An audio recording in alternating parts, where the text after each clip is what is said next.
बिस्मिल्लाहिर्रहमानिर्रहीम।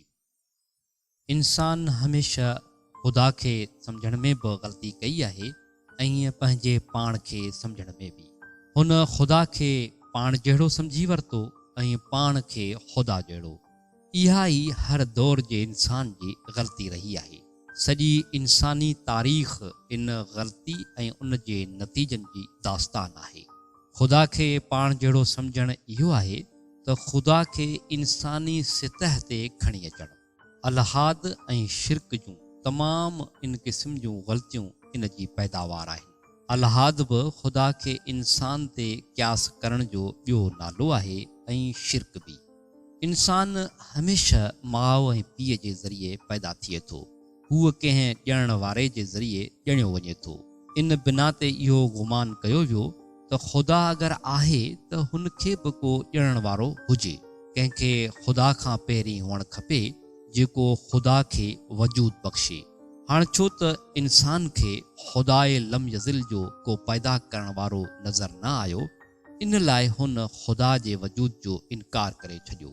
इंसान पंहिंजी तख़लीक़ जी सूरत में ख़ालिक खे ॾिसी रहियो हो, पर हुन इन ग़लति मफ़रूज़े जे करे हुनखे मञण लाइ तयारु न थियो।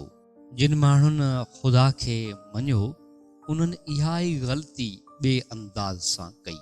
उन्हनि ॾिठो त इंसान जॾहिं को कमु अंजाम ॾिए थो त काफ़ी माण्हू उन जी मदद में उन कम खे अंजाम ॾियनि था। इन बिना ते उन्हनि खुदा जा शरीक ऐं मददगार फ़र्ज़ करे वरिता। इंसाननि वटि वॾनि वॾनि माण्हुनि जूं सिफ़ारिशूं हलनि थियूं। हुननि इहो मञी वरितो त खुदा वटि बि कुझु मख़सूस ऐं वेझड़ा माण्हू हूंदा जेके खुदा जी दरबार में असर रसूख़ रखनि था ऐं खुदा उन्हनि जी सिफ़ारिशूं क़बूल करे थो। इंसान जज़्बात खां मग़लूब थिए थो। उहो अक्सर हक़ जे तक़ाज़नि खे छॾे जज़्बाती मैलान जे तहत फ़ैसिला करे थो।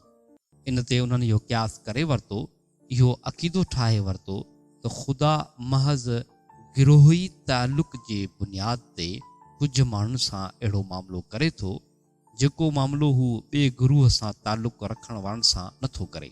इन क़िस्म जे हर अक़ीदे खुदा जी नफ़ी कई आहे, पर इंसान पंहिंजी नादानीअ सां अक्सर पंहिंजे ज़हन में अहिड़ा मतज़ाद ख़यालात जमा करे थो वठे जिन जो बैक वक़्तु दुरुस्त हुअणु मुमकिन कोन्हे।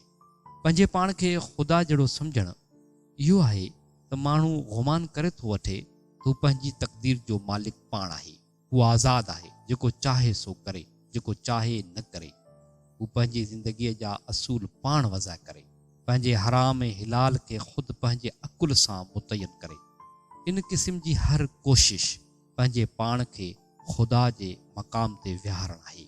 जेका शइ सिर्फ़ु खुदा जो हक़ आहे उन जो हक़दार पंहिंजे पाण खे सम्झणु। पर अहिड़ो हर गुमान हिन काइनात में सरासर बातिल आहे, छो त इंसान सिर्फ़ु हिकु आजिज़ मख़लूक आहे।